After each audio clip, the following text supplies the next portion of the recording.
wewe ni mwanamke, haujui mzunguko wako wa hedhi na haujui siku zako salama ni zipi, haujui siku zako za hatari ni zipi. Wewe unashiriki tu tendo tu, haujui siku zako ambazo ukishiriki tendo la ndoa utapata ujauzito, haujui siku ambazo ukishiriki tendo la ndoa hauwezi kupata ujauzito. Sasa sikia, leo naenda kukuelekeza kupitia kalenda ya mzunguko ili uweze kujua mzunguko wako wa hedhi, uweze kujua siku zako salama, uweze kujua siku zako za hatari. Sikiliza kwa umakini. Tushike kwa mfano mwezi wa 4, sawa?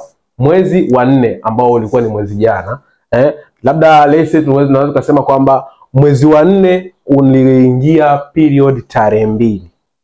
Uliingia period tarehe 2. Hapa naenda kuonesha watu ambao wana mzunguko wa siku 21 mpaka siku 25.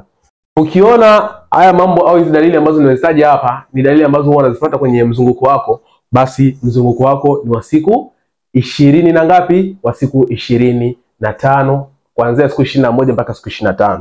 Sasa tuseme labda mwezi wa 4 umeingia tarehe 2, sawa? Utahesabia siku 5, sawa?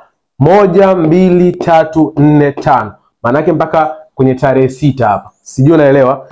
Hizi zitakuwa ni zile siku 5 za wewe mwanamke kuweza kupata ile damu ya hedhi. Sijui unaelewa? Hizi ni zile siku za wewe kupata damu ya hedhi. Sasa ukisha hesabu siku 5 hapa, utahesabu zingine siku 6. Maana yake 1 2 3 4 5 6 mpaka kwenye siku ya 12 hapa. Kwenye siku ya 12. Katika hizi siku 10 hizi siku 6 ambazo umehesabu, hizi zitakuwa ni siku zako ambazo tayari yai lako litakuwa limerutubishwa, linasubiria kwenda kwenye fallopian tube ili uweze kufanya nini? Ili uweze kupata mtoto. Sasa katika hizi siku, maana yake kuanzia siku ya 2 mpaka kuanzia kwenye tarehe 2 mpaka tarehe 16. Hizi kutakuwa kuna siku zako za damu ambazo ni siku 5 kuanzia hapa mpaka hapa, na hapa kwenye hizi siku 6 zitakuwa ni siku zako salama. Sasa ili uweze kutambua siku zako za hatari kwa wewe mwanamke ambaye una mzunguko wa siku 24,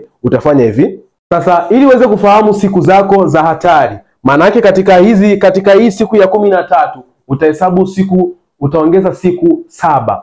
Utahesabu kuanzia siku ya 13, 14, 15, 16, 17, 18 mpaka kwenye hii siku ya 19. Hizi zitakuwa ni siku zako za hatari.